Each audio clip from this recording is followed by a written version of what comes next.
All right, so I'm going to talk about the rod that Moses had. I have to do this because people believe in magic. They think the rod was a magic wand. I didn't really mention this in the 10 plagues video that I just put out that was leading to the Passover, so I'm just going to hit it home.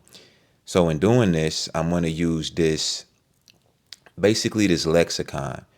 I don't like using these often because people tend to want to replace the Bible with these. When people don't know something, instead of using precepts like you're supposed to, people, especially religious people, like to come to these and replace understanding with this. I'm not going to obviously do that, but I am going to show how this runs parallel with the precepts. Or else I wouldn't be using this. So let's get into it. So we see that the word mate or mata is the word for, again, as you see in the KJV right here, rod or staff. But you also see the word tribe. Up here we see tribes plural, meaning more than one tribe. Okay. In the NASB, we see tribe, staff, tribes, again, plural, rod, tribal, rods, branch. Again, this is not, a magic hickory dickory dock, and then poof, this magical stick is turning water to blood, or this magical stick is bringing forth, the other plagues. Look! Look! There! Where he struck the river. He bleeds. The water turns to blood.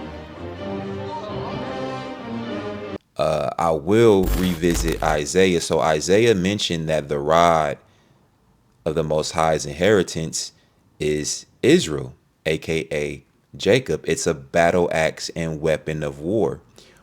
That runs in with this because we see in number 3 right here, it says a rod whether for chastising.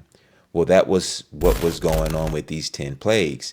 Moses and Aaron were chastising the Mizraim with, again, with the rod. But what was the rod?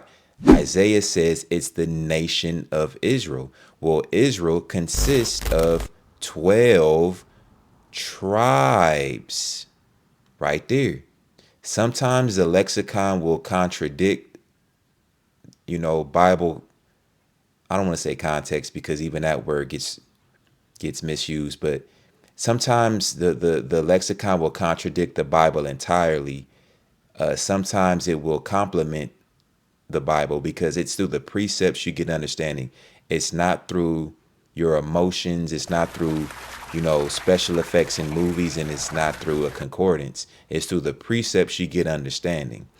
But let's continue. So in the Strong's Concordance, Matar and Natah is a branch, figuratively, again, it keeps reiterating tribe. Also a rod. It makes sense because, the people on the earth are all connected to Adam, but they branch out. There's one specific branch, which is the rod of the Most High's inheritance that he will use to break in peace the nations, literally taken out of the book of Isaiah. We see it happening with the 10 plagues. This rod that is in Moses' hand or Aaron's hand. Again, Moses and Aaron are both also Israelites.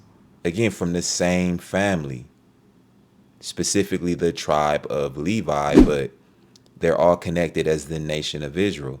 Again, we see the word chastising. They was whoop. When you see chastising, that means somebody's getting their ass whooped.